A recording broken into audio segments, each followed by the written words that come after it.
नमस्कार, म अभिषेक लामिछाने यहाँलाई स्वागत छ आज हाम्रो युट्युब च्यानलमा। आज हामीले एउटा नयाँ विषयवस्तु ल्याएर हजुरहरुमा प्रस्तुत भएका छौं र आजको हाम्रो विषय छ म्युचुअल फन्ड।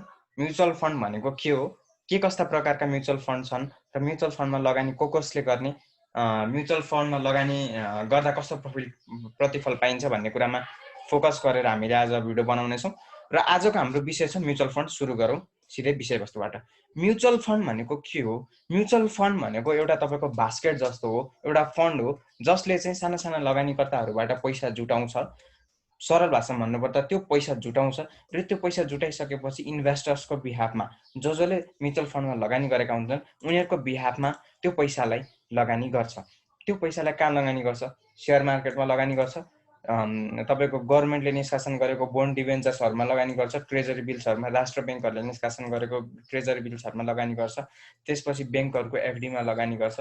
र अर्को कुरा, हरेक चोटी तपाईको आईपीओ निष्कासन गर्दा 5% आईपीओ चाहिँ तपाईको कसलाई दिइन्छ त? म्युचुअल फन्डहरुलाई दिइन्छ, सर्वसाधारणलाई दिनुभन्दा अगाडि, र त्यसमा पनि तपाईको म्युचुअल फन्डहरुले लगानी गर्न पाउँछ। र यसरी तपाईको सर्वसाधारणबाट स्मल इन्भेस्टर्सबाट जम्मा गरेको पैसा उले यी विभिन्न क्षेत्रमा लगानी गर्छ र यी विभिन्न क्षेत्रबाट लगानी गरेर कमाएको पैसा उले कमाउँछ पैसा, र त्यो कमाइसकेपछि उसले आफ्नो म्यानेजमेन्ट एक्सपेन्सेस र सर्टेन चार्ज उसले आफ्नो काटिसकेपछि बाँकी जति प्रफिट हुन्छ त्यो प्रफिट उसले इन्भेस्टर्सहरुलाई एज अ क्याश डिभिडेन्डको रूपमा दिन्छ। र यी सबै काम यो तपाईको बास्केटमा उसले पैसा जम्मा गरेको काम र उसको लगानी सबै कसले म्यानेज गरेको हुन्छ त? प्रोफेसनलहरुले लगानी गरेको हुन्छ, जो चाहिँ तपाईको फाइनान्सको फिल्डमा, यो तपाईको स्टक मार्केट, क्यापिटल मार्केटको फिल्डमा तपाईको विज्ञ हुनुहुन्छ अथवा उहाँहरुले चाहिँ यसलाई चाहिँ म्यानेज गर्नुहुन्छ, जसकारण चाहिँ यो चाहिँ अलिकति डुब्ने सम्भावना कम हुन्छ। र यसरी म्युचुअल फन्डको तपाईको काम गर्ने प्रक्रिया चाहिँ यस्तो रहेको छ। र अब म्युचुअल फन्ड पनि प्रकारका छन् र तपाईको यसको आईपीओ कसरी निष्कासन हुन्छ भन्ने कुरा पनि अब हामीले अर्को सेगमेन्टमा हेरौँ।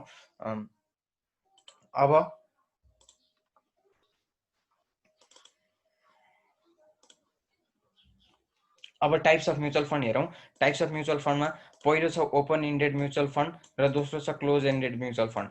यसलाई चाहिँ हामीले नेपालीमा खुल्लामुखी म्युचुअल फन्ड र बन्दमुखी म्युचुअल फन्ड पनि भन्न सक्छौँ।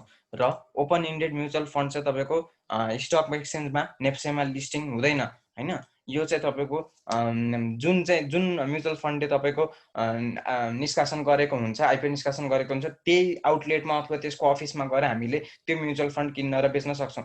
र जसरी तपाईले अहिले बजारमा विभिन्न म्युचुअल फन्डहरु सेकेन्डरी मार्केटमा सुन्दै आउनु भएको छ, ती सबै के हुन् त? तपाईको क्लोज एन्डेड म्युचुअल फन्ड, बन्दमुखी म्युचुअल फन्ड हुन्, जुन चाहिँ सेकेन्डरी मार्केट अथवा स्टक एक्सचेन्जमा लिस्टिङ भएका छन्।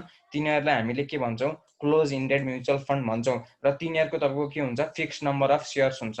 उनीहरुले बीचमा तपाईको नम्बर अफ शेयर्स वृद्धि गर्न पाउँदैन। जुन आईपीओमा नम्बर अफ शेयर्स लिएर आएका हुन्छन् त्यतिमै उनीहरु सीमित हुन्छन्।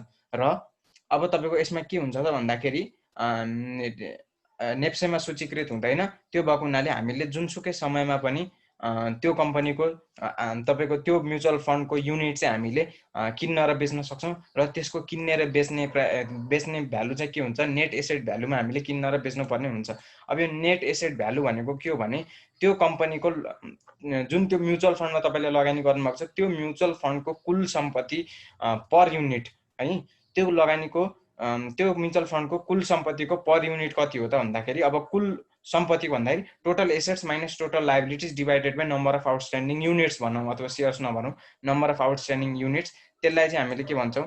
म्युचुअल फन्ड के अरे तपाईको नेट एसेट भ्यालु भन्छौँ। म्युचुअल फन्डको नेट एसेट भ्यालु भन्छौँ। र त्यो नेट एसेट भ्यालु चाहिँ तपाईको ओपन इन्डेडको चाहिँ डेली अपडेट हुन्छ, किनभने त्यहाँ हरेक दिन किन्ने र बेच्ने हुन सक्छ। त्यो किन्ने र बेच्ने प्राइस भनेकै नेट एसेट भ्यालु जति हो त्यसमा नै किन्ने र बेच्ने भएको हुनाले यो चाहिँ डेली अपडेट हुन्छ। यो चाहिँ के आधारमा अपडेट हुन्छ भने तपाईको त्यो कम्पनीको जुन शेयर छ त्यो शेयरको भ्यालु दिनदिनै अपडेट हुन्छ। त्यो शेयरको भ्यालु दिनदिनै अपडेट भइसकेपछि त्यसको नेट एसेट भ्यालु पनि दिनदिनै अपडेट हुन्छ। हो त्यो अपडेट भएको हुनाले त्यसपछि चाहिँ तपाईको त्यो डेली अपडेट हुन्छ र डेली अपडेट भइसकेपछि जुन तपाईको बिन्दुमा नेट एसेट भ्यालु हुन्छ त्यही बिन्दुमा नै हामीले के गर्न सक्छौँ? बाइ र सेल गर्न सक्छौँ। यो चाहिँ ओपन इन्डेड म्युचुअल फन्डको केसमा भयो। र अहिलेसम्म यो ओपन इन्डेड म्युचुअल फन्ड नेपालको सन्दर्भमा नयाँ हो र तपाईको यो चाहिँ यसको चाहिँ जम्मा एउटा म्युचुअल फन्ड छ के अरे हाम्रो अहिलेसम्म नेपालमा, त्यो चाहिँ एनआइबिएल सहभागिता फन्ड भन्ने हो। यो चाहिँ जम्मा एउटा ओपन इन्डेड म्युचुअल फन्ड छ।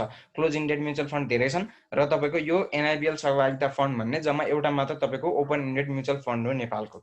र यसरी ओपन इन्डेड म्युचुअल फन्डमा चाहिँ हामीले सेकेन्डरी मार्केटमा कारोबार गर्न सक्दैनौँ। त्यसकै आउटलेटमा छुट्याइएको आउटलेटमा गएर किन्न र बेच्नुपर्ने हुन्छ र त्यसको किन्ने र बेच्ने चाहिँ तपाईँको नेट एसेट भ्यालु जति छ त्यतिमै हुन्छ। त्यो नेट एसेट भ्यालु भनेको के हो?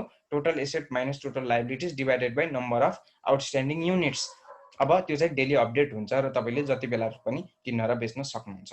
र अब अर्को पार्ट हेरौँ, close indeed mutual fund. Close indeed mutual fund भनेको जुन म्युचुअल फन्ड जसको चाहिँ तपाईँको सेकेन्डरी मार्केटमा लिस्टिङ हुन्छ युनिटहरू, उनीहरूको चाहिँ फिक्स नम्बर अफ सेयर्स हुन्छ। अब त्यसपछि अब यसलाई चाहिँ हामीले के गर्न सक्छौँ त? सेकेन्डरी मार्केटमा त जुन मार्केट प्राइस हुन्छ त्यहीमा नै हामीले के गर्न सक्छौँ त? किन्न र बेच्न सक्छौँ। अब यसको चाहिँ फिक्स्ड म्याच्योरिटी पिरियड हुन्छ। भन्नुको मतलब यो चाहिँ फिक्स समयको लागि ल्याइएको हुन्छ। क्लोज इन्डेड म्युचुअल फन्ड चाहिँ 3 देखि 15 वर्षसम्म चाहिँ फिक्स्ड जति पनि हुनसक्छ फिक्स्ड पिरियडको लागि ल्याइएको हुन्छ। कसैको 5 वर्ष, 7 वर्ष, 8 वर्ष हुन्छ।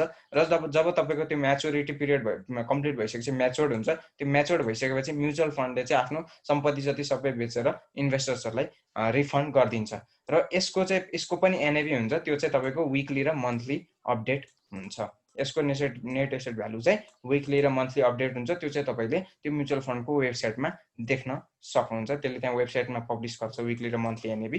र म्याच्योर भइसकेपछि यसले के गर्छ त? आफ्नो सम्पत्ति सबै बेचेर इन्भेस्टर्सहरूलाई रिफन्ड गरिदिन्छ।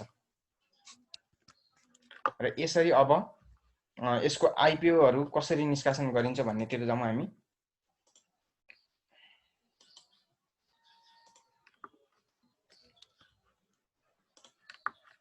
ल हेर्न सक्नुहुन्छ। अब क्लोज इन्डेड म्युचुअल फन्डले तपाईँको के गर्छ त? आइपिओ निष्कासन गर्छ। जुनसुकै सेयरहरूको जस्तै आइपिओ निष्कासन गर्छ। त्यसको चाहिँ फेस भ्यालु 10 रुपियाँ हुन्छ। भन्नुको मतलब 10 रुपियाँमा हामीले 1 युनिट किन्न सक्छौँ। 10 रुपियाँ पर युनिटको दाममा चाहिँ यसले आइपिओ निष्कासन गर्छ।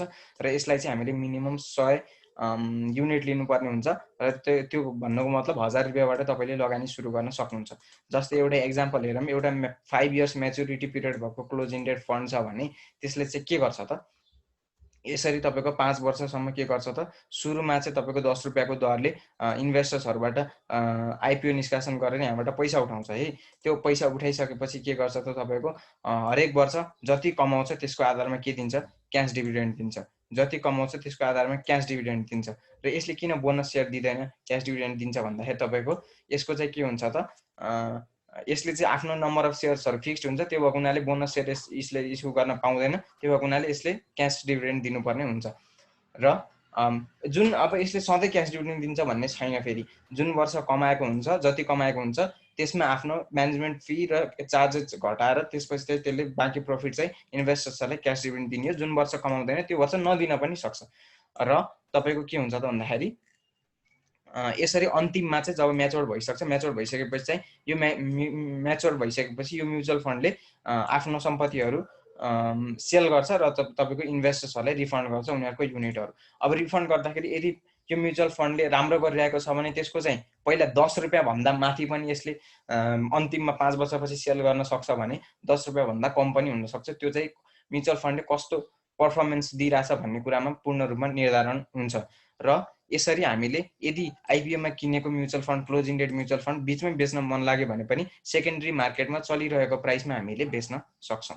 र यसरी क्लोज इन्डेड म्युचुअल फन्ड हामीले किन्नेदेखि बेच्ने प्रक्रियासम्म कुरा गऱ्यौँ। र यदि बेच्न मन लागेन भने पनि म्याच्योरिटी पिरियडसम्मको प्रक्रिया पनि यस्तो हुन्छ।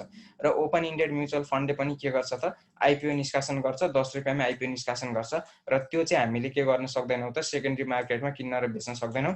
त्यसलाई किन्न र बेच्नको लागि हामीले उसले छुट्याइएको आउटलेट नै भिजिट गर्नुपर्ने हुन्छ अथवा त्यही म्युचुअल फन्डको अफिस भिजिट गर्नुपर्ने हुन्छ।